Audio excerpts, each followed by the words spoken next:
Producer ಬಂದು ಕತೆ ಹೇಳಿದಾಗ ನಂಗೆ ತುಂಬ ಇಷ್ಟ ಆಯಿತು.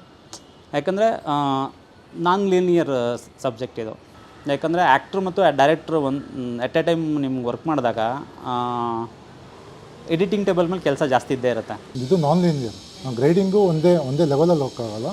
ಡಿಫ್ರೆಂಟ್ ಸಿಚುವೇಶನ್ಗೆ ಡಿಫ್ರೆಂಟ್ ಗ್ರೇಡಿಂಗ್ ಇದೆ. ಆವಾಗ ನಿಮ್ಗೆ ತುಂಬ ಕರೆಕ್ಷನ್ ಆಗಿದೆ ಸಿನಿಮಾ. ನಿಮಗೆ ಎಷ್ಟು ಅಂದರೆ ಒಂದು 7-8 ವರ್ಷನ್ ಆಗಿದೆ. ಒಂದೊಂದು ಸಲ ಅನಿಸುತ್ತೆ ನಿಮ್ಗೆ ಟೈಮ್ ಹೋಗಿದ್ದೆ ಗೊತ್ತಾಗಲ್ಲ. ನಮಗೆ ಎಡಿಟ್ ಮಾಡ್ತಾ ಟೈಮ್ ಹೋಗಿದ್ದೆ ಗೊತ್ತಾಗಲ್ಲ. ಅಷ್ಟರವರೆಗೂ ಎಡಿಟ್ ಮಾಡಿದ್ದೀವಿ.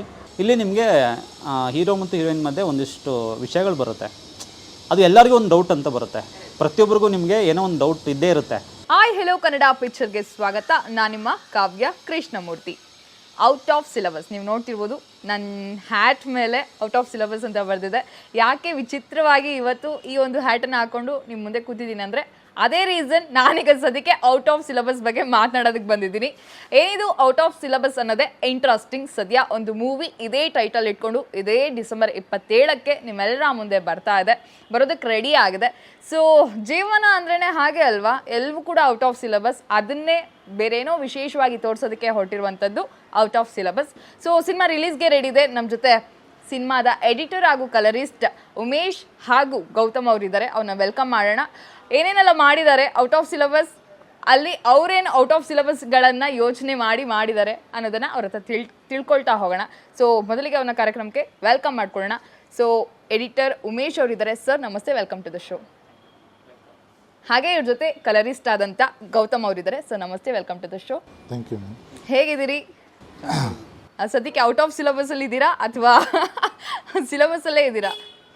ಆ್ಯಕ್ಚುಲಿ ಖುಷಿ ಆಗ್ತಿದೆ. ಈ ಸಿನಿಮಾವು ನನಗೆ ಹೆಂಗೆ ಸಿಕ್ಕಿದ್ದು ಅಂದರೆ, ಒಬ್ಬ ಮ್ಯಾನೇಜರ್ ಫೋನ್ ಮಾಡ್ತಾರೆ, ಒಂದು ಸಿನಿಮಾ ಇದೆ, ಈ ಥರ ಒಂದು ಹೊಸ್ದಾಗಿ ಮಾಡ್ತಿದ್ದಾರೆ, ನೀವು ವರ್ಕ್ ಮಾಡಬೇಕು ಅಂತಂದಾಗ ನಾನು ಓಕೆ ಮಾಡೋಣ ಅಂತಂದೆ. ಅವ್ನು ಪ್ರೊಡ್ಯೂಸರ್ ಬಂದು ಕತೆ ಹೇಳಿದಾಗ ನಂಗೆ ತುಂಬ ಇಷ್ಟ ಆಯಿತು. ಯಾಕಂದರೆ ನಾನ್ ಲೀನಿಯರ್ ಸಬ್ಜೆಕ್ಟ್ ಇದು. ನಿಮಗೆ ಎಲ್ಲಿಂದ ಎಲ್ಲಿಗೆ ಹೋಗುತ್ತೋ, ಎಲ್ಲಿಂದ ಎಲ್ಲಿಗೆ ಬರುತ್ತೋ ಅನ್ನೋದು ಗೆಸ್ ಮಾಡೋಕ್ಕಾಗಲ್ಲ. ನೀವು ಫಸ್ಟ್ ಆಫು ಯಾವುದೋ ಕಾರಣಕ್ಕೂ ಇಲ್ಲಿಂದ ನೆಕ್ಸ್ಟ್ ಏನಿದೆ ಅನ್ನೋದು ಗೆಸ್ ಮಾಡೋಕ್ಕಾಗಲ್ಲ. ಆ ಥರ ಒಂದು ಸಬ್ಜೆಕ್ಟು. ಆಮೇಲೆ ನನಗೆ ಸಿಕ್ಕಾಪಟ್ಟೆ ನಕ್ಕಿದ್ದೀನಿ ಸಿನಿಮಾನ ಕೇಳಿದಾಗೆ. ಆಮೇಲೆ ಇನ್ನೂ ಎಡಿಟ್ ಮಾಡಿದಾಗಂತೂ ತುಂಬ ಎಂಜಾಯ್ ಮಾಡಿದ್ದೀನಿ. ಅದು ಆಡಿಯನ್ಸ್ ಎಂಜಾಯ್ ಮಾಡ್ತಾರಂತ ಅಂದ್ಕೊಂಡಿದ್ದೀನಿ. ಸರ್ ಎಡಿಟರ್ ಈಗ ಸಿನಿಮಾ ಮಾಡೋದಕ್ಕೆ ಡೈರೆಕ್ಷನ್ ಇವೆಲ್ಲವೂ ಕೂಡ ಓಕೆ, ಬಟ್ ಎಡಿಟರ್ ಕೈಯಲ್ಲಿ ಒಂದು ಔಟ್ಪುಟ್ ಇನ್ನೂ ಸಿಕ್ಕಿರಲ್ಲ, ಒಂದು ರಾ ಫುಟೇಜ್ ಸಿಕ್ಕಿರುತ್ತೆ. ಸೊ ಅದನ್ನು ನೀವು ಎಡಿಟ್ ಮಾಡಿದ ನಂತರ ನಿಮಗೆ ನೀವೇ ಮೊದಲನೇ ಜಡ್ಜ್ ನೀವಾಗಿರ್ತೀರಿ. ಸೊ ಔಟ್ ಆಫ್ ಸಿಲೆಬಸನ್ನು ನೀವು ಎಡಿಟ್ ಮಾಡಬೇಕಾದ್ರೆ, ಆ್ಯಂಡ್ ನೀವೇ ಹೇಳ್ದಂಗೆ ಇದೊಂದು ನಾನ್ ಲೀನಿಯರ್ ಕತೆ ಅಂತ. ಸೊ ತುಂಬ ಚಾಲೆಂಜಿಂಗ್. ಹೌದು, ಎಡಿಟರ್ ಅಂತ ಬಂದಾಗ ಸಿಕ್ಕಾಪಟ್ಟೆ ಚಾಲೆಂಜಿಂಗ್ ಆಗಿರುತ್ತೆ. ಸೊ ಆ ಥರದ ಚಾಲೆಂಜಸ್ ಏನೇನಿತ್ತು ಔಟ್ ಆಫ್ ಸಿಲೆಬಸ್ನಲ್ಲಿ ಅಂತ? ಅಂದರೆ ನಿಮಗೆ ಪ್ರದೀಪ್ ಸರು ಫಸ್ಟ್ ಟೈಮ್ ಹೀರೋ ಮತ್ತು ಡೈರೆಕ್ಟ್ರಾಗಿ ಮಾಡೋದ್ರಿಂದ ಅದು ತುಂಬ ಚಾಲೆಂಜಿಂಗ್ ಆಗಿತ್ತು. ಯಾಕಂದರೆ ಆ್ಯಕ್ಟ್ರು ಮತ್ತು ಡೈರೆಕ್ಟ್ರು ಎಟ್ ಎ ಟೈಮ್ ನಿಮ್ಗೆ ವರ್ಕ್ ಮಾಡಿದಾಗ ಎಡಿಟಿಂಗ್ ಟೇಬಲ್ ಮೇಲೆ ಕೆಲಸ ಜಾಸ್ತಿ ಇದ್ದೇ ಇರುತ್ತೆ. ನೀವು ಆ್ಯಕ್ಚುಲಿ ಹೇಳ್ಬೇಕಂದ್ರೆ NG-ಯಲ್ಲೂ ರಿಯಾಕ್ಷನ್ ಬಿಟ್ಟಿಲ್ಲ ನಾನು. ಅಷ್ಟು ಚೆನ್ನಾಗಿ NG-ಯಲ್ಲಿ ಇದ್ರೂ ತೆಗೆದುಬಿಟ್ಟು ಹಾಕಿದ್ದೀನಿ. ಆ ಥರ ಒಂದು ಬೇರೆ ಥರ ಇದು. ನಿಮಗೆ ನಾರ್ಮಲ್ ಸಿನಿಮಾ ಥರ ಇಲ್ಲಿ ಇದೇ ರಿಯಾಕ್ಷನ್ನು ಇದೆ ಅನ್ನೋದಿಲ್ಲ. ನಿಮಗೆ ಓವರಾಲ್ ಎಡಿಟ್ ಮಾಡುವಾಗ ನಿಮ್ಗೆ ನೋಡುವಾಗ ಅನಿಸಲ್ಲ. ಎಡಿಟ್ ಮಾಡುವಾಗ ನಮಗೆ ಗೊತ್ತಾಗುತ್ತೆ, ಡೈರೆಕ್ಟ್ರ್ ಗೊತ್ತಾಗುತ್ತೆ ಎಲ್ಲಿಂದ ಎಲ್ಲಿ ಕಟ್ ಮಾಡಿದ್ದೀವನ್ನ. ಆ ಥರದೊಂದು ಸಿನಿಮಾ. ಆಮೇಲೆ ಖುಷಿ ಇದೆ ಸಿನಿಮಾ ವರ್ಕ್ ಮಾಡಿದ್ದಕ್ಕೆ. ಚೆನ್ನಾಗಿ ಬಂದಿದೆ ಸಿನಿಮಾ. ಎಸ್, ಇನ್ನು ಕಲರಿಸ್ಟ್ನ ಮಾತಾಡಿಸ್ತೀನಿ. ಸರ್ ಎಡಿಟ್ ಆಗಿ ತದನಂತರ ಪೋಸ್ಟ್ ಪ್ರೊಡಕ್ಷನ್ಗೆ ಅಂತ ನಿಮ್ಮ ಕೈಯಲ್ಲಿ ಒಂದು ಪ್ರಾಡಕ್ಟ್ ಸಿಕ್ಕಾಗ, ಸೊ ಅದನ್ನು ಜಾಸ್ತಿ ನೀವು ಒಂದಷ್ಟು ಟಚ್ ಏನೇನೋ ನಿಮ್ಮದು ಒಂದಷ್ಟು ಇರುತ್ತೆ. ಸೊ ಅದೆಲ್ಲವೂ ಕೂಡ ಕೊಟ್ಟು ಫೈನಲ್ ಔಟ್ಪುಟ್ಟನ್ನು ಕೊಡ್ತೀರಿ. ಸೊ ನೀವು ಕಂಡಂಗೆ ಔಟ್ ಆಫ್ ಸಿಲೆಬಸ್ನಲ್ಲೇ ಇದೆಯಾ, ಹೇಗಿದೆ ಅಂತ? ಔಟ್ ಆಫ್ ಸಿಲೆಬಸ್ಸೇ ಅದು ಸ್ಟೋರಿ. ನಾನು ಆ್ಯಕ್ಚುಲಿ ಉಮೇಶ್ ಸರ್ ನನಗೆ ಎಡಿಟ್ ಮಾಡಿ ಕೊಟ್ಟಿರ್ತಾರೆ. ಸೊ ಅದನ್ನು ನಾನು ನೋಡ್ತೀನಿ. ಸೊ ಅವಾಗ ನಮ್ಗೆ ಜಡ್ಜ್ಮೆಂಟ್ ಸಿಕ್ಕಿರುತ್ತೆ, ಓಕೆ ಮೂವಿ ಸಕ್ಕತ್ತಾಗಿದೆ, ಹೆಂಗಿದೆ ಅಂತ ಒಂದು ಗ್ಲಿಂಪ್ಸ್ ಬಂದಿರುತ್ತೆ. ಅವಾಗ ನೋಡಿದಾಗಲೇ ಅಂದರೆ ಇದು ನಾನ್ ಲೀನಿಯರ್ ಗ್ರೇಡಿಂಗು ಒಂದೇ ಲೆವೆಲಲ್ಲಿ ಹೋಗೋಕ್ಕಾಗಲ್ಲ. ಡಿಫ್ರೆಂಟ್ ಸಿಚುವೇಶನ್ಗೆ ಡಿಫ್ರೆಂಟ್ ಗ್ರೇಡಿಂಗ್ ಇದೆ. ಸೊ ಅದು ಸ್ವಲ್ಪ ಚಾಲೆಂಜಿಂಗ್. ಲೈಕ್ ಬೇರೆ ಥರ ಮಾಡಬೇಕು, ಒಂದೇ ಲೆವೆಲಲ್ಲಿ ಮಾಡಬೇಕು. ಸೊ ಹಂಗೆ ನೋಡಿದಾಗ ಓವರಾಲ್ ಮಾಡ್ಕೊಂಡಾದ್ಮೇಲೆ ಗ್ರೇಡಿಂಗು ಚೆನ್ನಾಗಿ ಬಂತು. ಸೊ ಇವಾಗ ನೋಡಿದಾಗ ಓಕೆ ಇವರೇನು ಎಡಿಟ್ ಮಾಡಿಕೊಟ್ಟಿದ್ದಾರೆ. ಸೊ ಅದು ಇವಾಗ ಗ್ರೇಡಿಂಗ್ ಆಗಿ ಒಂದು ಔಟ್ಪುಟ್ ಬಂದಮೇಲೆ ಓಕೆ ಎಲ್ಲರಿಗೂ ಅರ್ಥ ಆಗುತ್ತೆ. ಇವಾಗ ಆ ಥರ ಒಂದು ಗ್ರೇಡಿಂಗ್ ಬೇಕಿತ್ತು. ಸೊ ಅದು ಆಗಿದೆ ಅಂತ ಅನ್ಕೋತೀನಿ. ಒಂದು ಕುತೂಹಲ ಸರ್, ಈಗ ಸಿನಿಮಾಗಳು ಅಂತ ಬಂದಾಗ ಲೈಕ್ ಆಬ್ವಿಯಸ್ಲಿ ನಿಮ್ಮ ಟೀಮ್ಗಳಿಗೆ ಅಥವಾ ಸಿನಿಮಾ ಇಂಡಸ್ಟ್ರಿಲಿ ಇರೋರಿಗೆಲ್ಲರಿಗೂ ಕೂಡ ಗೊತ್ತಿದೆ, ಬಟ್ ಹೊರಗಿನವ್ರಿಗೆ like audience point of view ಇಂದ ಕಲರಿಸ್ಟ್ ಅಂತ ಬಂದಾಗ ಅಂದರೆ ಸಿನಿಮಾದಲ್ಲಿ ಅದು ಹೇಗೆ ವರ್ಕ್ ಆಗುತ್ತೆ ಅಂತ ಒಂದು ಪ್ರಾಸೆಸ್ ಚಿಕ್ಕದಾಗಿ ಹೇಳೋದಾದರೆ. ಕಲರಿಸ್ಟ್ ಅಂದರೆ ನಿಮಗೆ ನಾವು ಶೂಟ್ ಮಾಡಿದಾಗ ಲಾಗಲ್ಲಿರುತ್ತೆ, ರಾಯಲ್ಲಿರುತ್ತೆ. ಸೊ ನಿಮಗೇನು ಕಲರ್ ಇರೋಲ್ಲ, ತುಂಬ ಫ್ಲ್ಯಾಟ್ ಆಗಿರುತ್ತೆ. ಸೊ ನಾವು ಏನು ಮಾಡ್ತೀವಿ, ಅದನ್ನು REC 709 ಅಂತ ಕಲರ್ ಸ್ಪೇಸ್ ಇರುತ್ತೆ. ಸೊ ಅದು ಕನ್ವರ್ಟ್ ಮಾಡ್ಕೋತೀವಿ, ಅವಾಗ ನಮ್ಗೆ ರೆಗ್ಯುಲರ್ ಕಲರ್ ಆಗಿ ಕಾಣುತ್ತೆ ಫುಟೇಜ್. ಸೊ ಅದಾದಮೇಲೆ ಅದ್ರ ಮೇಲೆ ಗ್ರೇಡಿಂಗ್ ಮಾಡ್ತೀವಿ ನಾವು, ಅಂದರೆ ಆರ್ಟಿಸ್ಟಿಕ್ಕಾಗಿ ಯಾವ ಥರ ಬೇಕು ನಿಮಗೆ ಕಲರು, ಅಥವಾ ವಾಮ್ ಬೇಕಾ ಅಥವಾ ಕೂಲ್ ಬೇಕಾ, ಸೊ ಅಥವಾ ಒಂದು ಸ್ವಲ್ಪ ಸಿನಿಮ್ಯಾಟಿಕಾಗಿ ಡಿಫ್ರೆಂಟ್ ಆಗಬೇಕಾ. ಸೊ ಅದು ತುಂಬ ಲುಕ್ಸ್ಗಳಿದ್ದಾವೆ. ಸೊ ಅದು ಯಾವ ಸೂಟ್ ಆಗುತ್ತೆ ಈ ಮೂವಿಗೆ, ಸೊ ಅದನ್ನು ನಾವು ಕೊಡ್ತೀವಿ, ಅಪ್ಲೈ ಮಾಡ್ತೀವಿ. ಸೊ ಇದು ಅಂದರೆ ಥ್ರೂಔಟ್ ಮೂವಿ ಒಂದೇ ಲೆವೆಲಲ್ಲಿರಲ್ಲ. ಸೊ ಡಿಫ್ರೆಂಟ್ ಕಲರಲ್ಲಿ ಎಲ್ಲ ಶೂಟ್ ಆಗಿರುತ್ತೆ. ಸೊ ಅದನ್ನೆಲ್ಲ ಮ್ಯಾಚಿಂಗ್ ಮಾಡ್ಕೋತೀವಿ. ಸೊ ಒಂದು ಲೆವೆಲಿಗೆ ಒಂದು ಫ್ಲೋವಲ್ಲಿ ನೋಡಬೇಕು ಮೂವಿನ. ಸೊ ಆ ಥರ ವರ್ಕೌಟ್ ಆಗುತ್ತೆ. ಎಷ್ಟು ಇಂಪಾರ್ಟೆಂಟ್ ಆಗುತ್ತೆ ಸರ್ ಪ್ರತಿ ಸಿನಿಮಾಗಳಿಗೂ ಕೂಡ? ಪ್ರತಿ ಸಿನಿಮಾಗೂ ಅಂದರೆ ಕೆಲವೊಂದು ಕಲರಲ್ಲೂ ಕತೆ ಹೋಗುತ್ತೆ ಫ್ಲೋ. ಸೊ ಕೆಲವೊಂದು ಬ್ಲ್ಯಾಕ್ ಆ್ಯಂಡ್ ವೈಟ್ ಬೇಕಿರುತ್ತೆ, ಕೆಲವೊಂದು ಕಡಿಮೆ ಕಲರ್ ಬೇಕಿರುತ್ತೆ, ಕೆಲವೊಂದು ಸ್ಯಾಚುರೇಷನ್ ಜಾಸ್ತಿ ಬೇಕಿರುತ್ತೆ. ಸೊ ಅಲ್ಲಿ ಮ್ಯಾಟ್ರ್ ಆಗುತ್ತೆ. ಸೊ ಯಾವ ಥರ ನಾವು ನೋಡ್ತೀವಿ ಅದ್ರ ಮೇಲೆ ಕತೆನೂ ಹೋಗುತ್ತೆ. ಕತೆಗೆ ತಕ್ಕಂತೆ ಫ್ಲ್ಯಾಶ್ ಬ್ಯಾಕ್ ಬಂದರೆ ಬೇರೆ ಥರ ಟೋನ್ ಕೊಡ್ತೀವಿ. ಸೊ ಜನರಿಗೆ ಅರ್ಥ ಆಗುತ್ತೆ, ಓಕೆ ಇದೇನೋ ಬೇರೆದು ಹೇಳ್ತಾ ಇದ್ದಾರೆ. ಸೊ ಆ ಥರ ವರ್ಕೌಟ್ ಆಗುತ್ತೆ. ಎಸ್. ಇನ್ನು ಸರ್, ನಾನು ಸಿನಿಮಾದ ಗ್ಲಿಮ್ಸ್ ಒಂದಷ್ಟು ರಿಲೀಸ್ ಆಗಿದೆಯಲ್ಲ, ಅದನ್ನೆಲ್ಲ ನಾನು ಇವತ್ತು ಗಮನಿಸ್ತಾ ಇದ್ದೆ, ಯೂಟ್ಯೂಬ್ನಲ್ಲಿ ನೋಡ್ತಾ ಇದ್ದೆ. ಸೊ ಅಲ್ಲಿ ಒಂದಷ್ಟು ಕಮೆಂಟ್ಸ್ಗಳು ಲೈಕ್ ಪ್ರದೀಪ್ ಸರ್ ತುಂಬ ಒಳ್ಳೆ ಕೆಲಸ ಮಾಡಿದ್ದಾರೆ, ಲೈಕ್ ಎಲ್ಲನೂ ಅವರೊಬ್ಬರೇ ಮಾಡಿದ್ದಾರೆ ಅನ್ನುವಂಥದ್ದು. ಅಂದರೆ ಈ ಸಿನಿಮಾದಲ್ಲಿ ಪ್ರತಿಯೊಂದರಲ್ಲೂ ಅವ್ರನ್ನ ತೊಡಗಿಸ್ಕೊಂಡಿದ್ದಾರೆ ಅಂತ ಹೇಳಿ. ಸೊ ಆ ಒಂದು ವಿಚಾರದ ಬಗ್ಗೆ ಲೈಕ್ ಒಬ್ಬರು ಎಡಿಟರ್ ಆಗಿ ಡೈರೆಕ್ಟರ್ ನಮಗೆ ಏನೇನು ಬೇಕೋ ಅದೆಲ್ಲವನ್ನ ಪೂರೈಸಿದ್ರೆ ಅದಷ್ಟೇ ಅಲ್ಲ, ಅವ್ರ ಇನ್ವಾಲ್ವ್ಮೆಂಟ್ ಕೂಡ ಇರಬೇಕು ಅನ್ನುವಂಥದ್ದು. ಸೊ ಇದ್ರ ಬಗ್ಗೆ ನೀವೇನು ಹೇಳ್ತೀರಿ? ಪ್ರದೀಪ್ ಸರ್ ಬಗ್ಗೆ ಇಲ್ಲ, ತುಂಬ ಇನ್ವಾಲ್ವ್ಮೆಂಟ್ ಇದೆ ಸಿನಿಮಾಗೆ. ಯಾಕಂದರೆ ನಾನು ಎಡಿಟ್ ಮಾಡಿ ಮತ್ತೆ ಅವ್ರಿಗೆ ಸೆಂಡ್ ಮಾಡ್ತಿದ್ದೆ.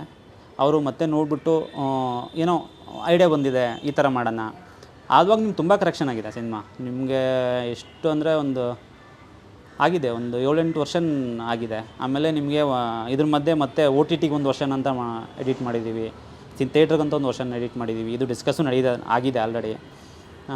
ಆ ಥರ ಆಮೇಲೆ ನಿಮಗೆ ಸಿನಿಮಾ ನೋಡ್ತಾ ಅನಿಸುತ್ತೆ ಇಲ್ಲಿ ಬೋರ್ ಆಗ್ತಿದೆ, ಇಲ್ಲಿ ಏನೋ ಬೇಕು. ಆ ಥರದ್ದೆಲ್ಲ ಡಿಸ್ಕಸ್ ಮಾಡಿ ಅವರು ತುಂಬ ಇನ್ವಾಲ್ವ್ಮೆಂಟ್ ಮಾಡಿ, ಆಮೇಲೆ ನಾವೇನೋ ಹೇಳಿದ್ರು ತೊಗೊಂಡಿದ್ದಾರೆ. ಆಮೇಲೆ ಅವ್ರಿಲ್ಲ ಇದನ್ನು ವರ್ಕ್ ಆಗುತ್ತೆ, ಇದು ವರ್ಕ್ ಆಗಲ್ಲ ಅನ್ನೋದು ತುಂಬ ಡಿಸ್ಕಸ್ ಆಗಿದೆ. ಆಮೇಲೆ ತುಂಬ ಇನ್ವಾಲ್ವ್ಮೆಂಟ್ ಇದೆ ಅವ್ರದ್ದು. ಯಾಕಂದರೆ ನಿಮ್ಗೆ ಪ್ರತಿದಿನ ಆ್ಯಕ್ಚುಲಿ ನಾವು ಎಷ್ಟಂದ್ರೆ ಒಂದು 2-3 ಮಂತ್ಸ್ ಎಡಿಟ್ ಮಾಡಿದ್ದೀವಿ. ನಿಮ್ಮ ಪ್ರತಿದಿನ ಆ ಸಿನಿಮಾದಲ್ಲೇ ಇರ್ತಿದ್ವಿ. ನಿಮಗೆ ಆ್ಯಕ್ಚುಲಿ ನೈಟ್ 12 ಗಂಟೆ 1 ಗಂಟೆವರೆಗೂ ಎಡಿಟ್ ಮಾಡಿದ್ದೀವಿ. 4 ಗಂಟೆವರೆಗೂ ಎಡಿಟ್ ಆಗಿದೆ ಸಿನಿಮಾ. ಏನಕ್ಕಂದರೆ ಒಂದೊಂದು ಸಲ ಅನಿಸುತ್ತೆ ನಿಮ್ಗೆ ಟೈಮ್ ಹೋಗಿದ್ದೆ ಗೊತ್ತಾಗಲ್ಲ. ನಮಗೆ ಎಡಿಟ್ ಮಾಡ್ತಾ ಟೈಮ್ ಹೋಗಿದ್ದೆ ಗೊತ್ತಾಗಲ್ಲ, ಅಷ್ಟರವರೆಗೂ ಎಡಿಟ್ ಮಾಡಿದ್ದೀವಿ. ಆಮೇಲೆ ಆಡಿಯನ್ಸು ಅಷ್ಟೇ ಎಂಜಾಯ್ ಮಾಡ್ತಾರೆ. ನಿಮ್ಮ ಪ್ರತಿಯೊಂದು ಫಸ್ಟ್ ಹಾಫ್ ಅಂತೂ ನಿಮ್ಮ ಫನ್ನು ಅಷ್ಟು ಎಂಜಾಯ್ ಮಾಡ್ತಾರೆ. ಅದ್ರ ಬಗ್ಗೆ ಖುಷಿ ಇದೆ. ಯಾಕಂದರೆ ಅವರು ತುಂಬ ಇನ್ವಾಲ್ವ್ಮೆಂಟು, ಹೀರೋ ಮತ್ತು ಅವರೇ ಡೈರೆಕ್ಟ್ರು ಆಗಿದ್ದರಿಂದ ತುಂಬ ಇನ್ವಾಲ್ವ್ಮೆಂಟಾಗೇ ಮಾಡಿದ್ದೀವಿ ಸಿನಿಮಾ. Yes sir. ನಿಮಗೆ ಪೇಮೆಂಟ್ ಆಯಿತಾ ಸರ್? ನಿಮಗೂ ಆಯಿತಾ? ಆಗಿದೆ. ನಿಜ ಆಗಿದೆಯಾ? ಆಗಿದೆ. ಯಾಕೆಂದರೆ ಪ್ರದೀಪ್ ಸರ್ ಹೇಳ್ತಾ ಇದ್ರು ಇಲ್ಲಿ ಎಲ್ಲ ಪೇಡ್ ಆಗಿ, ಅಂದರೆ ದುಡ್ಡು ತೊಗೊಂಡು ಕೆಲಸ ಮಾಡಿರೋರ್ಗಿಂತ ಎಲ್ಲರೂ ಕೂಡ ಅನ್ಪೇಡ್ ಅಂತ 90% ಅಂತ ಹೇಳ್ತಾ ಇದ್ರು. ಹಾಗಾಗಿ ಕೇಳಿದೆ. ಅಂದರೆ ನಿಮಗೆ ಅನ್ಪೇಡ್ ಅಂತ ಏನಕ್ಕೆ ಕೇಳಿದಂದರೆ ನಿಮ್ಗೆ ಲಿಮಿಟ್ ಇಲ್ಲ, ವರ್ಷನ್ಗಾಗಿಲ್ಲ ಲಿಮಿಟ್ ಇಲ್ಲ, ಆಮೇಲೆ ಕೆಲಸಕ್ಕೆ ಲಿಮಿಟ್ ಇಲ್ಲ. ನಿಮ್ಗೆ ಏನಾಗುತ್ತೆ, ಇಲ್ಲ ಇಷ್ಟೇ ಮಾಡೋದು ಅಂತ. ಈ ಸಿನಿಮಾದಲ್ಲಿ ನಾವು ವರ್ಕ್ ಮಾಡಿಲ್ಲ. ನಿಮಗೆ ಪೇಮೆಂಟ್ ಅದು ಎಷ್ಟೇ ಇರಲಿ, ಒಂದು ಅಮೌಂಟೇ ಆಗಿರಲಿ, ಆದರೆ ಏನಿದೆ ಆ ಕೆಲಸಕ್ಕೆ ಒಂದು ಅಮೌಂಟ್ ಅಂತ ಕೊಟ್ಟಿದ್ದಾರೆ. ಆದರೆ ಕೆಲಸ ಅದಕ್ಕಿಂತ ಜಾಸ್ತಿ ಕೆಲಸ ಆಗಿದೆ, ಹಾಗಾಗಿ ಅವರು ಕಮ್ಮಿ ಏನೇನೋ ಅಷ್ಟು ಪೇಮೆಂಟ್ ಮಾಡಿಲ್ಲ ಅನ್ನೋ ಥರ ಮಾತುಕತೆ ಬರೋದು ನಿಮಗೆ. ಎಸ್. ನಿಮ್ಮ ರಿಯಾಕ್ಷನ್ ಏನು ಇದಕ್ಕೆ ಅಂತ? ಸೇಮ್. ಅವ್ರು ಎಷ್ಟು ಹೇಳಿದ್ರು ಅಷ್ಟೇ, ನಂದೇನಿಲ್ಲ ಅಂತ. ಸೇಮ್, ಅದೇ same. Okay. Yes. Final output ಅಂತೂ ನೀವತ್ತು ನೋಡಿದ್ದೀರಿ, ಇಬ್ಬರು ಕೂಡ ನೋಡಿದ್ದೀರಿ. ಒಂದು ರೀತಿಲಿ ಈಗಿನ ಕಾಲಕ್ಕೆ ಈ ಥರದ ಸಿನಿಮಾಗಳು ತುಂಬ ಆ್ಯಪ್ಟ್ ಆಗಿದೆ ಅಂತ ಹೇಳಿ, ಅಂದರೆ ಈ ಗ್ಲಿಮ್ಸ್ ನೋಡಿದಾಗ ಒಂದಷ್ಟು ಕಮೆಂಟ್ಸ್ಗಳನ್ನು ನಾನು ನೋಡಿದ್ದು, ಲೈಕ್ ತುಂಬ ಆ್ಯಪ್ಟ್ ಆಗಿದೆ ಈಗಿನ ಜನ್ರೇಷನ್ಗೆ ಅಂತ. ಹೌದಾ? ನಿಮಗೂ ಅದೇ ಥರ ಅನಿಸ್ತಾ ಅಂತ? ಅಂದರೆ ನಿಮಗೆ ಒಂದು ವಿಷಯ ಇದೆ, ಒಂದು ಈಗೋ ಅಂತ ಬಂದಾಗ ನಿಮ್ಗೆ ಎಷ್ಟೋ ಏನಂತಾರೆ ಬೇರೆ ಬೇರೆ ಆಗ್ತಾರೆ. ಆ ವಿಷಯ ಇಲ್ಲಿ ತುಂಬ ನೀಟಾಗಿ ಕನೆಕ್ಟ್ ಆಗಿದೆ. ಆಮೇಲೆ ನಿಮ್ಗೆ ಅನಿಸುತ್ತೆ ಒಂದೊಂದು, ಆಮೇಲೆ ಎಲ್ಲರೂ ಕನೆಕ್ಟ್ ಆಗುತ್ತೆ. ಯಾಕಂದ್ರೆ ಪ್ರತಿಯೊಬ್ಬರಿಗೂ ನಿಮ್ಗೊಂದು ಈಗೋ ಕ್ಲಾಶ್ ಆಗಿರುತ್ತೆ. ಆಮೇಲೆ ಅವ್ರ ಮಧ್ಯೆ ನಡೆದ ಒಂದು ವೈಮನಸ್ಸು ಬಂದೇ ಬಂದಿರುತ್ತೆ. ಅದಕ್ಕೆ ಇಲ್ಲಿ ಕನೆಕ್ಟ್ ಆಗುತ್ತಾರೆ, ಪ್ರತಿಯೊಬ್ಬರು ಕನೆಕ್ಟ್ ಆಗ್ತಾರೆ. ಏನಕ್ಕಂದರೆ ಇಲ್ಲಿ ನಿಮಗೆ ಹೀರೋ ಮತ್ತು ಹೀರೋಯಿನ್ ಮಧ್ಯೆ ಒಂದಿಷ್ಟು ವಿಷಯಗಳು ಬರುತ್ತೆ. ಅದು ಎಲ್ಲರಿಗೂ ಒಂದು ಡೌಟ್ ಅಂತ ಬರುತ್ತೆ. ಪ್ರತಿಯೊಬ್ಬರಿಗೂ ನಿಮಗೆ ಏನೋ ಒಂದು ಡೌಟ್ ಇದ್ದೇ ಇರುತ್ತೆ. ಅವ್ರು ಯಾರೋ ಸಮಥಿಂಗ್ ಯಾರೋ ಹೇಳೋದ್ರಿಂದ ಡೌಟ್ ಬಂದೇ ಬರುತ್ತೆ, ಇಲ್ಲ ನೋಡೋದ್ರಿಂದ ಡೌಟ್ ಬರುತ್ತೆ. ಆ ಕ್ಲಾರಿಟಿನೇ ನಿಮ್ಗೆ ಈಗೋ ಕೇಳಿದಾಗ ಈಗೋ ನೀನು ಹೆಂಗೆ ಕೇಳ್ತೀಯ ಅಂತ ಆ ಥರದ ವಿಷಯಗಳು ತುಂಬ ಇದೆ. ಆವಾಗ ನಿಮಗೆ ಈಗಿನ ಜನ್ರೇಷನ್ಗೆ ತುಂಬ ಆಪ್ಟಾಗಿ ಕತೆ. ಏನಕ್ಕಂದರೆ ಇವಾಗ ನೀವು ನೋಡಿದ್ದೀರಾ ಡೈವರ್ಸ್ ಕತೆಗಳಂತೂ ತುಂಬ ಇದೆ. ಆ ಒಂದು ಸಬ್ಜೆಕ್ಟ್ಗೆ ನಿಮಗೆ ಚಿಕ್ಕ ಕಾರಣ, ದೊಡ್ಡ ಕಾರಣನೂ ಇರೋಲ್ಲ. ನಿಮಗೆ ಚಿಕ್ಕ ಕಾರಣದಲ್ಲೇ ಈಗೋಗಳಾಗಿ ಈಗ ಜನ್ರೇಷನ್ ನೋಡಿದಾಗ ನಿಮ್ಗೆ ಅನಿಸುತ್ತೆ ನಾ ಡೌಟ್ ಪಟ್ಟಿದ್ದು ತಪ್ಪಾಯಿತು, ಜಗಳ ಮಾಡಿದ್ದು ತಪ್ಪಾಯಿತು ಅನ್ನೋದು ವಿಷಯಗಳೆಲ್ಲ ಬರುತ್ತೆ. ಅಷ್ಟು ಕನೆಕ್ಟ್ ಆಗುತ್ತೆ ಸಿನಿಮಾ. ಎಸ್, ಇನ್ನು ನಿಮ್ಮ ಕೆಲಸ ಅಂತ ಬಂದಾಗ ನೀವು ಕೆಲವೊಮ್ಮೆ ಔಟ್ ಆಫ್ ಸಿಲೆಬಸ್ನಲ್ಲೂ ಯೋಚನೆ ಮಾಡ್ತೀರಾ ಹೇಗೆ ಅಂತ? ಔಟ್ ಆಫ್ ಸಿಲೆಬಸ್ ಅಂದರೆ ನಂಗೆ ಪ್ರದೀಪ್ ಸರ್ ಮಾಡಿಸಿದ್ರು ಆ್ಯಕ್ಚುಲಿ ತುಂಬ ಸಲ. ಸೊ ನಾವೊಂದು ನಾರ್ಮಲ್ ಕಮರ್ಷಿಯಲಾಗಿ ಗ್ರೇಡ್ ಮಾಡಿರ್ತೀವಿ, ಇಲ್ಲ ಈ ಥರ ಬೇಡ ಅಂದ್ಬಿಟ್ಟು ಒಂದು 4-5 ವರ್ಷ ನಮ್ಮ ಹತ್ರನೇ ವರ್ಕ್, ಅಂದರೆ ಎಡಿಟರ್ ಹತ್ರ ಅಂತೆಲ್ಲ ನಮ್ಮ ಹತ್ರ ವರ್ಕ್ ಮಾಡ್ತಿದ್ವಿ. ಅಂದರೆ ಈ ಥರ ಕಲರ್ ಹಾಕಿ ನೋಡೋಣ, ಒಂದು ಟ್ರಯಲ್ ಮಾಡಿ ನೋಡಿದ್ರು. ಸೊ ಅದು ಔಟ್ ಆಫ್ ಸಿಲೆಬಸ್ ವರ್ಕ್ ಆಯ್ತು ನನಗೆ. ಅಂದರೆ ಡಿಫ್ರೆಂಟಾಗಿ ಟ್ರೈ ಮಾಡೋಣ, ಬೇರೆ ಥರ ಮಾಡೋಣ ಅಂದರೆ ಅವ್ರಿಗೆ ಮೂವಿ ಹಂಗಿದೆ. ಮೂವಿ ಅಂದರೆ ಲೈಕ್ ಈಗಿನ ಜನ್ರೇಷನ್ ಪಲ್ಸ್ನ ಕ್ಯಾಚ್ ಮಾಡೋದು ಚೆನ್ನಾಗಿ, ಆ ಥರ ಇದೆ. ಸೊ ಹಂಗಾಗಿ ಅವರು ಟ್ರೈ ಮಾಡಿಸ್ತಾನಿದ್ರು. ಈಗ ಸದ್ಯಕ್ಕೆ ಲಾಕ್ ಆಗಿದೆ. ಸೂಪರ್. ಎಷ್ಟು ಕಟ್ಸ್ ಆಯಿತು ಸರ್? ಆಗಿದೆ ಮೇಡಮ್, ತುಂಬ ಆಗಿದೆ ಕಟ್ಸ್. ಆಮೇಲೆ ಶೂಟ್ ಮಾಡಿದ್ದು ಇಲ್ಲಿ ಬಂದಮೇಲೆ ನಿಮ್ಗೆ ಅದನ್ನು ಲೆಂತಿ ಆಗಿರುತ್ತೆ, ಅದನ್ನು ಸ್ಕ್ರಿಪ್ಪಿ ಆಗುತ್ತೆ. ಆಮೇಲೆ ಆ ವರ್ಷನ್ಗಳಿದೆ. ಆಮೇಲೆ ಹೋಗ್ತಾ ಡೌನ್ ಆಗ್ತಿದೆ ಅಂತಂದಾಗ ಒಂದಿಷ್ಟು ವೇರಿಯೇಷನ್ಗೆ ಅಂತ ವರ್ಕ್ ಮಾಡಿದ್ದೀವಿ. ನಿಮಗೆ ತುಂಬ ಅಂದರೆ ನಿಮಗೆ ನಾರ್ಮಲ್ ಸಿನಿಮಾ ಥರ ಅಲ್ಲ. ನಾರ್ಮಲ್ ಓಕೆ ಒಂದು ಕಮರ್ಷಿಯಲ್ಲು ಒಂದು ಹೀರೋ ಹೀರೋಯಿನ್ ಲವ್ ಮಾಡ್ತಾರೆ ಆ ಥರ ಸಿನಿಮಾ ಅಲ್ಲ. ನಿಮ್ಗೆ ಹೋಗ್ತಾನೆ ನಿಮಗೆ ಸಿನಿಮಾನೇ ಒಂದು ಔಟ್ ಆಫ್ ಸಿಲೆಬಸ್ಸು ಆ ಥರನೇ ಪ್ಯಾಟರ್ನಲ್ಲೇ ಹೋಗುತ್ತೆ. ನಿಮ್ಗೆ ಗೆಸ್ ಮಾಡೋಕ್ಕೂ ಆಗೋಲ್ಲ. ಆಮೇಲೆ ತುಂಬ ಎಡಿಟ್ಸ್ ಆಗಿದೆ, ನಿಮ್ಗೆ ಗೊತ್ತಾಗುತ್ತೆ ಸಿನಿಮಾ ನೋಡಿದಾಗ. ಹೆಂಗೆ ಗೊತ್ತಾಗುತ್ತೆ ಅಂದರೆ ನಿಮಗೆ ಎಲ್ಲೆಲ್ಲಿ ಕತೆ ಟ್ರಾವೆಲ್ ಆಗ್ತದೆ ಅಂತ ಗೊತ್ತಾಗುತ್ತೆ. ಅದು ವರ್ಕ್ ಆಗುತ್ತೆ, ಜನಕ್ಕೆ ವರ್ಕ್ ಆಗುತ್ತೆ ಅಂತ ನಾವು ಅಂದ್ಕೊಂಡಿದ್ದೀವಿ. ಕೆಲವೊಮ್ಮೆ ಈ ರೀತಿಯಾದಂಥ ಕಥೆಗಳು ಜನಕ್ಕೆ ಕನೆಕ್ಟ್ ಆಗೋದು ತುಂಬ ಕಡಿಮೆ. ಒಂದೊಂದು ಸಲ ಜನಕ್ಕೆ ಹೇಗೋ ಕನ್ವೆ ಆಗಬೇಕಿತ್ತು, ಬಟ್ ಅದು ಹೇಗೋ ಕನ್ವೆ ಆಗಿಬಿಡುತ್ತೆ. ಬಟ್ ಈ ಸಿನಿಮಾ ಅಂತ ಬಂದಾಗ ಆ ವಿಚಾರದಲ್ಲಿ ಎಷ್ಟು ಕ್ಲಿಯರ್ ಇದ್ದೀರಾ ಆ್ಯಂಡ್ ಎಷ್ಟು ಕ್ಲಾರಿಟಿ ಸಿಗುತ್ತೆ ಅಂತ? ಇಲ್ಲ ಅರ್ಥ ಆಗುತ್ತೆ, ಸಿನಿಮಾ ಅರ್ಥ ಆಗುತ್ತೆ. ಅರ್ಥ ಆಗ್ಲೋರ ಥರ ಎಡಿಟ್ ಅಂತೂ ಆಗಿಲ್ಲ. ನಿಮಗೆ ತುಂಬ ನೀಟಾಗಿದೆ. ನಿಮಗೆ ಆಡಿಯನ್ಸ್ ಎಕ್ಸ್ಪೆಕ್ಟ್ ಮಾಡೋದ್ರೆ ಲೈಕ್ ಹಿಂದೆ ಏನೋ ಆಗಿರುತ್ತೆ, ನಾವು ಮುಂದೆ ಏನೋ ತೋರಿಸ್ತಾ ಇರ್ತೀವಿ, ಬಟ್ ಅವರಿಗೆ ಕೆಲವೊಮ್ಮೆ ಕ್ಲಾರಿಟಿ ಸಿಗೋದಿಲ್ಲ, ಏನೋ ಆಗ್ತಾ ಇದೆ. ಇಲ್ಲ ಆ ಥರ ಇಲ್ಲ, ನಿಮ್ಗೆ ಕನೆಕ್ಟ್ ಆಗುತ್ತೆ. ಆಮೇಲೆ ಮುಂದಿನ ಸಿನಿಮಾ ಒಂದು ಕನೆಕ್ಷನ್ ಇದೆ, ಅದು ಅರ್ಥ ಆಗುತ್ತೆ. ಆ ಥರ ನಿಮ್ಗೆ ಕಟ್ಸಿಲ್ಲ, ಮಿನಿಮಮ್ ಅಂತೂ ಅರ್ಥ ಆಗುತ್ತೆ, ಆ ಥರ ಕಟ್ಸಿದೆ. ಎಸ್, ಇನ್ನು ದೊಡ್ಡ ಸಿನಿಮಾಗಳು ರಿಲೀಸ್ಗೆ ರೆಡಿ ಇದೆ. ಆ ಸಮಯದಲ್ಲೇ ನಿಮ್ಮ ಸಿನಿಮಾ ಕೂಡ ಬರ್ತಾ ಇದೆ. ಆಗಲೇ ಹೇಳ್ತಾ ಇದ್ರಿ, ಇಡೀ ಟೀಮ್ ಹೇಳ್ತಾ ಇತ್ತು ಲೈಕ್ ನಾವು ಯಾರಿಗೂ ಕಮ್ಮಿ ಇಲ್ಲ, ನಾವು ಕೂಡ ಅಷ್ಟೇ ಬಡ್ಜೆಟ್ ಅಂದರೆ ದೊಡ್ಡ ಬಡ್ಜೆಟಲ್ಲಿ ಈ ಸಿನಿಮಾವನ್ನು ಮಾಡಿದ್ದೀವಿ ಅಂತ ಹೇಳಿ. ಸೊ ಇದ್ರ ಬಗ್ಗೆ ನಿಮ್ಮ ಅಭಿಪ್ರಾಯ? ಕಂಟೆಂಟ್ ಮೇಲೆ ಕಾನ್ಫಿಡೆಂಟ್ ಇದೆ, ತುಂಬ ಚೆನ್ನಾಗಿ ಬಂದಿದೆ. ಸೊ ಅದಕ್ಕೋಸ್ಕರನೇ ಧೈರ್ಯ ಮಾಡಿ ಮಾಡ್ತಾ ಇದ್ದಾರೆ ಪ್ರದೀಪ್ ಸರ್. ಸೊ ನಮಗೆ ಡೌಟ್ ಇಲ್ಲ, ಓಕೆ ಚೆನ್ನಾಗಾಗುತ್ತೆ, ಟೆನ್ಷನ್ ಇಲ್ಲ. Okay, yes. ಶೋ ಆಲ್ರೆಡಿ ನಾವೆಲ್ಲರೂ ನೋಡಿದ್ದೀವಿ, ಟೆಕ್ನಿಕಲ್ ಟೀಮ್ ನೋಡಿದೆ. ನಿಮ್ಗೆ ಅಲ್ಲಿಗೆ ಒಂದೇ ಒಂದು ಶೋ ನೋಡೋಕೆ ಗೊತ್ತಾಗುತ್ತೆ ಇದು ವರ್ಕ್ ಆಗಲ್ಲ ಅಂತ. ಇದು 100% ವರ್ಕ್ ಆಗುತ್ತೆ ಸಿನಿಮಾ. ಆಮೇಲೆ ಆ ಸಿನಿಮಾನು ನೋಡ್ತಾರೆ, ಈ ಸಿನಿಮಾನು ನೋಡ್ತಾರೆ ಆಡಿಯನ್ಸು, ಆ ಕಾನ್ಫಿಡೆನ್ಸ್ ಇದೆ. ಆಗಲೇ ಪ್ರದೀಪ್ ಸರ್ ಹೇಳ್ತಾ ಇದ್ರು, ನನ್ನ ನಂಬಿ ಎಲ್ಲರೂ ಕೂಡ ಅಂದರೆ ದುಡ್ಡಿಗಾಗಿ ಮಾಡಿಲ್ಲ ಈ ಸಿನಿಮಾವನ್ನು ಅಂತ ಹೇಳಿ. ಪ್ರದೀಪ್ ಸರ್ನ ನಂಬಿದ್ರಾ, ಕಂಟೆಂಟ್ನ ನಂಬಿದ್ರಾ, ಹೇಗೆ ಅಂತ ಹೇಳಿ? ಪ್ರದೀಪ್ ಸರ್ ಬಂದು ಕತೆ ಹೇಳಿದಾಗ ಫಸ್ಟ್ ಕತೆನ ನಂಬ್ತೀವಿ. ಆಮೇಲೆ ಪ್ರದೀಪ್ ಸರ್ ಇರೋ ಡೆಡಿಕೇಶನ್, ಆಮೇಲೆ ಅವ್ರಿಗಿರೋ ಫ್ಯಾಷನ್ನು, ಆ ಮೂರನ್ನು ನೋಡಿದಾಗ ನಾವು ವರ್ಕ್ ಮಾಡಬೇಕು ಅಂತ ಬಂದೇ ಬರುತ್ತೆ ನಿಮ್ಗೆ. ಯಾಕಂದರೆ ಪ್ರದೀಪ್ ಸರ್ ಹೆಂಗೆ ಮಾತಾಡ್ತಾರೆ ನಿಮಗೂ ಗೊತ್ತಿರುತ್ತೆ. ಯಾಕಂದರೆ ಅವ್ರ ಕತೆ ಹೇಳಿದಾಗ ಅನಿಸುತ್ತೆ ಈ ಕತೆ ವರ್ಕ್ ಆಗುತ್ತೆ ಅಂತ. ಅದನ್ನೆಲ್ಲ ನೋಡಿದಾಗ ಇಲ್ಲ ಈ ಸಿನಿಮಾ ಮಾಡೋದು ಚೆನ್ನಾಗಿರುತ್ತೆ ಅಂತ ಮಾಡಿದ ಸಿನಿಮಾ ಇದು. ಓಕೆ, ಇನ್ನು ಸರ್ ಇಬ್ಬರು ಕೂಡ ಸಾಕಷ್ಟು ಸಿನಿಮಾಗಳಲ್ಲಿ ಈ ಹಿಂದೆ ಕೆಲಸ ಮಾಡಿದ್ದೀರಿ. ಬಟ್ ಪ್ರತಿ ಸಿನಿಮಾ ಅಂತ ಬಂದಾಗ ಅದು ಒಂದು ಹೊಸತನ, ಪ್ರತಿ ಸಿನಿಮಾಗೆ ಅದು ಹೊಸ ಸಿನಿಮಾನೇ. ಸೊ ಈ ಸಿನಿಮಾನ ನೋಡಿದಾಗ ಲೈಕ್ ನಿಮ್ಮ ಕೆರಿಯರ್ನಲ್ಲಾಗಿರ್ಬೋದು, ಲೈಕ್ ಒಂದೊಂದು ಸಲ ಅದಿರುತ್ತೆ, ಈ ಥರದ ಸಿನಿಮಾ ಮಾಡಿದ್ವಿ ಅನ್ನೋ ಖುಷಿ ಇರುತ್ತೆ. ಸೊ ಆ ಲಿಸ್ಟ್ಗೆ ಔಟ್ ಆಫ್ ಸಿಲೆಬಸ್ ಅಂತ ಬಂದಾಗ ನಿಮ್ಮಿಬ್ಬರ ಕೆರಿನಲ್ಲಿ ಹೇಗೆ ನಿಲ್ಲುತ್ತೆ ಅಂತ? ಖಂಡಿತ ಔಟ್ ಆಫ್ ಸಿಲೆಬಸ್ ಒಂದು ಬೆಂಚ್ ಮಾರ್ಕ್ ಥರ ನಿಂತ್ಕೊಂಡು ಹೋಗ್ತಾರೆ. ಚೆನ್ನಾಗಿದೆ, ಚೆನ್ನಾಗಿ ಆಗುತ್ತೆ ಅಂತ ಕಾನ್ಫಿಡೆಂಟ್, ನಮ್ಮ ಹೆಸರು ಚೆನ್ನಾಗಿ ಬರುತ್ತೆ ಅಂತ. ನಿಮಗೆ ನಾನು ಇದಕ್ಕಿಂತ ಮುಂಚೆ ಗೌಳಿ ಸಿನಿಮಾ ಮಾಡಿದ್ದೀನಿ, ರಾನಿ ಸಿನಿಮಾ ಮಾಡಿದ್ದೀನಿ, ಆರಾಮ್ ಅರವಿಂದ್ ಸ್ವಾಮಿ ರೀಸೆಂಟಾಗಿ ರಿಲೀಸ್ ಆಗಿ 25 ವಾರ ಆಯಿತು. ಆ ಸಿನಿಮಾನೂ ಮಾಡಿದ್ದೀನಿ, 25 ಡೇಸು. ಟೋಟಲ್ ಒಂದು 10 ಸಿನಿಮಾ ಆಗಿದೆ. ಇದು 10ನೇ ಸಿನಿಮಾ ರಿಲೀಸ್ ಆಗ್ತದೆ, ನನಗೂ ತುಂಬ ಖುಷಿ ಇದೆ. ಆ್ಯಕ್ಚುಲಿ ನಿಮಗೆ ಹೋಗ್ತಾ ಹೋಗ್ತಾ ಒಂದೊಂದು ಸಿನಿಮಾ ಆದಮೇಲೆ ಒಂದೊಂದು ಸಿನಿಮಾ ನಿಮಗೆ ಪ್ಲಸ್ ಮಾಡ್ಕೊಂಡೇ ಹೋಗುತ್ತೆ, ಕರಿಯರ್ಗೆ ಪ್ಲಸ್ ಹಾಕ್ಕೊಂಡೇ ಹೋಗುತ್ತೆ. ಅದೊಂದು ಇದ್ರಿ ಸಿನಿಮಾನೂ ಪ್ಲಸ್ ಆಗೇ ಆಗುತ್ತೆ. ಸೂಪರ್, ಹಾಗೆ ಆಗಲಿ ಪ್ರತಿಯೊಬ್ಬರಿಗೂ ಕೂಡ.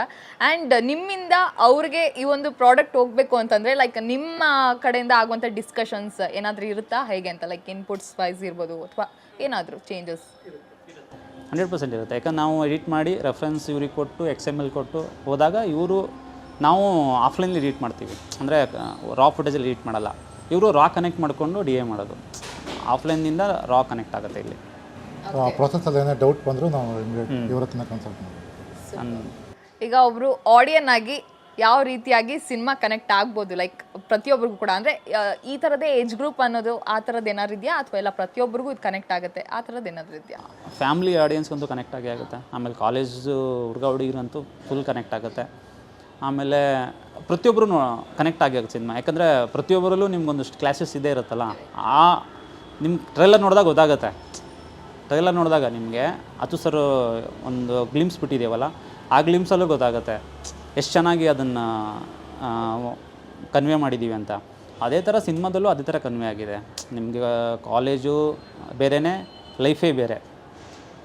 ಕಾಲೇಜು ಬೇರೆ, ಲೈಫ್ ಬೇರೆ, ಅವೆರಡರೂ ಕನೆಕ್ಷನ್ ತುಂಬ ಇದೆ ಸಿನಿಮಾದಲ್ಲಿ. ಎಸ್ ಸರ್, ನಿಮ್ಗೆ ಯಾವ ಥರ ಅನಿಸಿದ್ಯಾ ಲೈಫೇ ಔಟ್ ಆಫ್ ಸಿಲೆಬಸ್ ಅಂತೇಳಿ? ಹೌದು, ಆ್ಯಕ್ಚುಲಿ ಆ ಥರ ಯಾವ ನಡೀತಿರುತ್ತೆ. ವಿಚಾರಕ್ಕೆ ಆ ಥರ ಅನಿಸುತ್ತೆ ಅಂತ? ಇಲ್ಲ, ನಾವು ಕೆಲಸ ಮಾಡೋದಾಗಲಿ ಎಲ್ಲ ವಿಷಯದಲ್ಲಾಗಲಿ ಸೊ ಕೆಲವೊಂದು ಸಿಚುವೇಶನ್ ಆ ಥರ ಬರುತ್ತೆ ಔಟ್ ಆಫ್ ಸಿಲೆಬಸ್. ಇದು ಅದು ಬಂದಮೇಲೆ ಅರ್ಥ ಆಗುತ್ತೆ, ಇದು ನಾವು ಈ ಥರ ಇರಬೇಕು ಆ ಥರ ಇರಬೇಕು ಅಂತ. ಸೊ ಮೂವಿಲೂ ಹಂಗೆ ಇದೆ. ಮೂವಿಲಿ ತುಂಬ ವಿಚಾರ ಕೆಲವೊಂದು ಕಡೆ ತುಂಬ ಕಡೆ ಎಲ್ಲರಿಗೂ ಕನೆಕ್ಟ್ ಆಗೋ ಥರ ಇದೆ. ಸೊ ಅವರಿಗೆಲ್ಲ ಗೊತ್ತಾಗುತ್ತೆ, ಓಕೆ ನಮ್ಮ ಜೀವನದಲ್ಲಿ ಈ ಥರ ನಡೆದಿತ್ತು ಅಂತ ನಡೀತಾ ಇದೆ. ಸೊ ಈ ಥರ ಒಂದು ಬರುತ್ತೆ ಅವರಿಗೆ. ಸೊ ಈಸಿ ಕನೆಕ್ಟ್ ಆಗುತ್ತೆ ಆಡಿಯನ್ಸ್ಗಳಿಗೆ. ನನ್ನ ಮುಂದಿನ ಪ್ರಶ್ನೆ ಅದೇ ಇತ್ತು. ಅಂದರೆ ಲೈಕ್ ಜೀವನನೇ ಔಟ್ ಆಫ್ ಸಿಲೆಬಸ್ ಅಂತ ಕ್ಲಿಯರಾಗಿ ಹೇಳಿಬಿಟ್ಟಿದ್ದೀರಾ ಟ್ರೇಲರ್ನಲ್ಲಿ.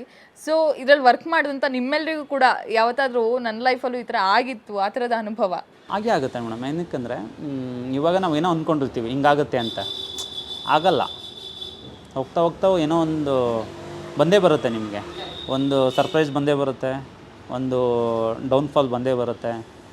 ಅದೆಲ್ಲ ನಿಮಗೆ ಸಿನಿಮಾ ಜೀವನದೇ ಒಂಥರ ಔಟ್ ಆಫ್ ಸಿಲೆಬಸ್ಸು. ಯಾಕಂದರೆ ನಿಮಗೆ ಯಾವುದನ್ನು ಸಿಲೆಬಸಲ್ಲಿ ಇದ್ದಂಗೆ ಆಗೋದೇ ಇಲ್ಲ. ಎಕ್ಸಾಮ್ಗೆ ಎಷ್ಟೇ ಓದಿದ್ರು ಬೇರೆ ಏನೋ ಕ್ವೆಶನ್ಸ್ ಬರುತ್ತಲ್ಲ, ಹಂಗೆ ಬಂದೇ ಬರುತ್ತೆ. ಅದೇ ಥರ ಲೈಫು ಹಂಗೆ. ನಾವು ಇಲ್ಲ ಈ ಸಿನಿಮಾ ವರ್ಕ್ ಆಗುತ್ತೆ ಅಂದ್ಕೊಂಡಿದ್ದೀವಿ, ಆ ಸಿನಿಮಾ ವರ್ಕ್ ಆಗಿರಲ್ಲ. ಆ ಸಿನಿಮಾ ನಿಮ್ಮ ಆ್ಯಕ್ಚುಲಿ ನಾನು ಒಂದು 2-3 ಸಿನಿಮಾ ಇದೆ, ತುಂಬ ಎಕ್ಸ್ಪೆಕ್ಟೇಷನ್ ಇತ್ತು, ವರ್ಕ್ ಆಗಲಿಲ್ಲ. ಆಡಿಯನ್ಸು ಔಟ್ ಆಫ್ ಸಿಲೆಬಸ್ ಮಾಡಿಬಿಟ್ರೆ ಆ ಸಿನಿಮಾನ ಏನು ಮಾಡೋಕ್ಕಾಗಲ್ಲ, ಆಗಲ್ಲ, ಏನೂ ಮಾಡೋಕ್ಕಾಗಲ್ಲ. ಯಾಕಂದ್ರೆ ನಾವು ಆ್ಯಕ್ಚುಲಿ ಆಡಿಯನ್ಸ್ ಇಸ್ ದ ಅವ್ರದ್ದೇ ಬೆಸ್ಟ್. ಅವ್ರೇನು ಕೊಡ್ತಾರೆ ಅದೇ ಬೆಸ್ಟು ಒಂದು ಸಿನಿಮಾ. ಆಮೇಲೆ ನಾವೆಲ್ಲ ಅಂದ್ಕೊತೀವಿ ಇಲ್ಲ ಈ ಸಿನಿಮಾ ವರ್ಕ್ ಆಗುತ್ತೆ ಅಂತ. ಆ ಸಿನಿಮಾ ಒಂದೊಂದು ಸಲ ವರ್ಕ್ ಆಗುತ್ತೆ, ಒಂದೊಂದು ಸಲ ವರ್ಕ್ ಆಗಿರಲ್ಲ. ಈ ಸಿನಿಮಾ ವರ್ಕ್ ಆಗಿದೆ ಅಂತ ನಮಗೆ ಒಂದೊಂದು ಸಲ ಶಾಕ್ ಆಗುತ್ತೆ. ಯಾಕಂದ್ರೆ ಆಡಿಯನ್ಸ್ ಏನು ಇಷ್ಟ ಆಗುತ್ತೆ ಅದೇ ನಾವು ಕೊಡಬೇಕಾಗಿರೋದು, ಅದನ್ನು ನಾವು ಮಾಡಬೇಕು. ಸೂಪರ್. ಇನ್ನು ನಾನು ಆಗಲೇ ಹೇಳಿದೆ, ಒಂದಷ್ಟು ದೊಡ್ಡ ದೊಡ್ಡ ಸಿನಿಮಾಗಳ ಮಧ್ಯೆ ಈ ಸಿನಿಮಾ ಬರ್ತಿರೋದು ಲೈಕ್ ಚಿಕ್ಕ ಬಜೆಟ್ ಅಂತೂ ಅಲ್ಲ, ದೊಡ್ಡ ಬಜೆಟ್ ಅಂತಲೇ ಹೇಳಿದ್ರು. ಬಟ್ ಆದರೂ ಕೂಡ ಎಲ್ಲೋ ಒಂದು ಕಡೆ ಪ್ರಮೋಷನ್ಸ್ ಮಾಡಿಲ್ಲ ಅಂತಂದರೆ ಜನಕ್ಕೆ ರೀಚ್ ಆಗಲ್ಲ. ಆ್ಯಂಡ್ ಈಗ ಪ್ರಮೋಷನ್ನಲ್ಲಿ ನೀವೆಲ್ಲರೂ ಕೂಡ ಭಾಗಿಯಾಗ್ತಿರೋದು. ಸೊ ಇದು ಎಷ್ಟು ಇಂಪ್ಯಾಕ್ಟ್ ಆಗುತ್ತೆ ಅಂತ ಹೇಳಿ, ಲೈಕ್ ಒಂದು ಸಿನಿಮಾ ಅಂತ ಬಂದಾಗ ಪ್ರಮೋಷನ್ ಜೊತೆಗೆ ಜನಕ್ಕೆ ರೀಚ್ ಆಗೋದು ಇದೆಲ್ಲವೂ ಕೂಡ ಎಷ್ಟು ಇಂಪಾರ್ಟೆಂಟ್ ಆಗುತ್ತೆ ಅಂತ? ಪ್ರಮೋಷನ್ ಬೇಕೇ ಬೇಕು ಮೂವಿಗೆ. ಸೊ ಪ್ರತಿ ಹಂತದಲ್ಲೂ ಯಾರಿಗಾರು ಜನಗಳಿಗೆ ಗೊತ್ತಾದ್ರೆ ಮಾತ್ರ ಅವ್ರು ಥಿಯೇಟ್ರಿಗೆ ಬರ್ತಾರೆ. ಸೊ ನಮ್ಮದು ಔಟ್ ಆಫ್ ಸಿಲೆಬಸ್ ತುಂಬ ಜನಕ್ಕೆ ರೀಚ್ ಆಗಿದೆ ಆಲ್ರೆಡಿ. ಸೊ ಇವಾಗಲೂ ಆಗ್ತಾಯಿದೆ. ತುಂಬ ಕೆಲವೊಂದು ಪ್ರದೀಪ್ ಸರ್ ಆಗಲಿ ಅವ್ರ ಟೀಮ್ ಆಗಲಿ ತುಂಬ ಇನ್ನೋವೇಟಿವ್ ಐಡಿಯಾಸ್ನೆಲ್ಲ ಯೂಸ್ ಮಾಡಿಕೊಂಡು ಜನರಿಗೆ ತಲುಪಿಸುವಂಥದ್ದು ಮಾಡ್ತಾಯಿದ್ದಾರೆ. ಸೊ ತುಂಬ ಜನಕ್ಕೆ ಆಗ್ತಾಯಿದೆ. ನಾವು ತುಂಬ ಹೊರಗಡೆಯಿಂದೆಲ್ಲ ಕೇಳ್ತಾಯಿದ್ದೀವಿ. ಈಗ ನಮ್ಮ ಟೀಮ್ ಬಿಟ್ಟು ಅಥವಾ ನಮ್ಮ ಇಂಡಸ್ಟ್ರಿ ಬಿಟ್ಟು ಬೇರೆ ಕಡೆ ಆಡಿಯನ್ಸ್ ಕೂಡ ಔಟ್ ಆಫ್ ಸಿಲೆಬಸ್ ಬಗ್ಗೆ ಮಾತಾಡ್ತಾ ಇದ್ದಾರೆ. ಸೊ ಅದು ಖುಷಿ ಆಗುತ್ತೆ, ಓಕೆ ರೀಚ್ ಆಗ್ತಾ ಇದೆ. ಅದೇ ಫ್ರೆಶ್ ಕಂಟೆಂಟ್ ಅಂತ ಹೇಳ್ತಾ ಇದ್ದಾರೆ. ಅಂದರೆ ಲೈಕ್ ಒಡಿ ಬಡಿ ಈ ಥರದ ಮಧ್ಯೆ ಒಂದು ಫ್ರೆಶ್ ಕಂಟೆಂಟ್, ಫ್ರೆಶ್ ಆ್ಯಕ್ಟರ್ಸ್ ಅಂತೆಲ್ಲ ಹೇಳಿ. ಸೊ ಈ ಥರದ ಕಾಂಪ್ಲಿಮೆಂಟ್ ಕೇಳಿದಾಗ, ಲೈಕ್ ಒಂದು ಸಿನಿಮಾದ ಪಾರ್ಟ್ ಆಗಿ ಈ ಥರದ ಕಾಂಪ್ಲಿಮೆಂಟ್ಸ್ ಎಲ್ಲ ಕೇಳಿದಾಗ ಅದೆಷ್ಟು ಖುಷಿ ಕೊಡುತ್ತೆ ಅಂತ? ವರ್ಕ್ ಆಗುತ್ತೆ ಮೇಡಮ್. ಏನಕ್ಕಂದರೆ ದೊಡ್ಡ ಸಿನಿಮಾಗಳು ನಾವು ಆ್ಯಕ್ಚುಲಿ ಒಂದು ವೀಕ್ಲಿ 1-2-3 ಅಂತೂ ಸಿನಿಮಾ ನೋಡ್ತೀವಿ. ಅದರಲ್ಲಿ ನಿಮಗೆ UIನೂ ನೋಡ್ಬೋದು, ಮ್ಯಾಕ್ಸು ನೋಡ್ಬೋದು. ಅದರಲ್ಲಿ ಔಟ್ ಆಫ್ ಸಿಲೆಬಸ್ಸು 100% ನೋಡ್ತಾರೆ. ಯಾಕಂದರೆ ನಿಮಗೆ ಈ ಕಂಟೆಂಟು ಫ್ರೆಶ್ ಆಗಿದೆ, ಪ್ಲಸ್ ನಿಮಗೆ ಕಾಲೇಜು ಮತ್ತು ಫ್ಯಾಮಿಲಿ ಕನೆಕ್ಟ್ ಆಗೋಂಥ ಇದು. ಆಮೇಲೆ ನಿಮ್ಗೆ ಎಲ್ಲಿ ಅಂಥ ದೊಡ್ಡ ಫೈಟ್ಗಳಿಲ್ಲ. ನಿಮಗೆ ಈ ಸಿನಿಮಾ ಹೆಂಗಂದ್ರೆ ನಿಮ್ಗೆ ನೋಡ್ಸ್ಕೊಂಡು ಹೋಗುತ್ತೆ, ನಿಮ್ಗೆ ಎಲ್ಲಿ ಬೋರ್ ಆಗೋಲ್ಲ, ನೋಡ್ಸ್ಕೊಂಡು ಹೋಗುತ್ತೆ. ಆಮೇಲೆ ವರ್ಕ್ ಆಗುತ್ತೆ ಅಂತ 100% ಕಾನ್ಫಿಡೆನ್ಸಲ್ಲಿ ಇದ್ದೀವಿ. ಸೂಪರ್. ಎಸ್ ಸರ್, ನಿಮ್ಮ ಕಾನ್ಫಿಡೆನ್ಸ್ ಎಷ್ಟಿದೆ? ಇಲ್ಲ, ಚೆನ್ನಾಗಿ ಆಗುತ್ತೆ. ಮತ್ತು ಟ್ರೇಲರ್ ಕೂಡ ತುಂಬ ಒಳ್ಳೆಯ ರೆಸ್ಪಾನ್ಸ್ ಬಂತು. ಸೊ ಅದನ್ನು ತುಂಬ ಜನ ಮಾತಾಡ್ತಾ ಇದ್ದಾರೆ. ಸೊ ಅದ್ರ ಮೇಲೆ ನಮಗಿನ್ನ ಕಾನ್ಫಿಡೆಂಟ್ ಜಾಸ್ತಿ ಆಗಿದೆ. ಓಕೆ, ಚೆನ್ನಾಗಿ ರಿಸೀವ್ ಮಾಡ್ತಾರೆ ಜನ ಅಂತ ಕಾನ್ಫಿಡೆಂಟ್ ಇದೆ. Yes, thank you so much ಇಷ್ಟೊತ್ತು ನನ್ನ ಜೊತೆ ಮಾತನಾಡೋದಕ್ಕೆ. ಆ್ಯಂಡ್ ಫೈನಲಿ ಇದೇ ಡಿಸೆಂಬರ್ 27 ಸಿನಿಮಾ ರಿಲೀಸ್ ಆಗ್ತಾ ಇದೆ. ಎಲ್ಲ ಕಡೆ ಔಟ್ ಆಫ್ ಸಿಲೆಬಸ್ ಏನು ಅನ್ನೋದು ಎಲ್ರಿಗೂ ಕೂಡ ಗೊತ್ತಾಗುವಂಥ ಟೈಮ್. ಸೊ ನಮ್ಮ ವೀಕ್ಷಕರಿಗೆ ಇಬ್ಬರು ಏನಾದರೂ ಹೇಳೋದಿದ್ರೆ? ಇದೇ ಡಿಸೆಂಬರ್ 27 ಸಿನಿಮಾ ರಿಲೀಸ್ ಆಗ್ತದೆ. ನೀವು ಸಿನಿಮಾ ಬಂದು ನೋಡಿ, ನಿಮಗಂತೂ ಮೋಸ ಆಗೋಲ್ಲ. ನಿಮಗಂತೂ ಖುಷಿ ಕೊಡುತ್ತೆ, ಸಿನಿಮಾ ನೋಡಿದಾಗ ಖುಷಿ ಕೊಡುತ್ತೆ, ಅಷ್ಟಂತೂ ನಾವು ಹೇಳ್ಬೋದು. ಡಿಸೆಂಬರ್ 27 ಮೂವಿ ರಿಲೀಸ್ ಆಗ್ತಾ ಇದೆ. ಎಲ್ಲರೂ ಥಿಯೇಟ್ರಿಗೆ ಬಂದು ಮೂವಿ ನೋಡಿ ಎಲ್ಲರೂ ಆಶೀರ್ವಾದ ಮಾಡಿ ಅಂತ ಕೇಳ್ಕೊಳ್ತೀನಿ. Thank you so much and best wishes. Thank you. So ನೋಡಿದ್ರಲ್ಲ, ಇದಿಷ್ಟು ಔಟ್ ಆಫ್ ಸಿಲೆಬಸ್ ಸಿನಿಮಾದ ಕಲರಿಸ್ಟ್ ಹಾಗೂ ಎಡಿಟರ್ನ ಮಾತಾಗಿತ್ತು. ಯಾರು ಕೂಡ ಮಿಸ್ ಮಾಡ್ಕೊಳ್ಳೋದು ಬೇಡ. ಈ ಥರದೊಂದು ಫ್ರೆಶ್ ಕಂಟೆಂಟ್ ಅಂತ ಹೇಳಿ ನೀವೇ ಎಲ್ಲರೂ ಕೂಡ ಕಮೆಂಟ್ಸನ್ನು ಪಾಸ್ ಮಾಡ್ತಿದ್ರಿ. ಸೊ ಮಿಸ್ ಮಾಡೋದು ಬೇಡ. ನೀವೆಲ್ಲರೂ ಕೂಡ ಇದೇ ಡಿಸೆಂಬರ್ 27ಕ್ಕೆ ಥಿಯೇಟರ್ನಲ್ಲೇ ಹೋಗಿ ಸಿನಿಮಾನ ನೋಡೋಣ ಅಂತ ಹೇಳ್ತಾ, ಇನ್ನಷ್ಟು ಹೆಚ್ಚಿನ ಅಪ್ಡೇಟ್ಸ್ಗಾಗಿ ನೋಡ್ತಾ ಇರಿ ಕನ್ನಡ ಪಿಕ್ಚರ್.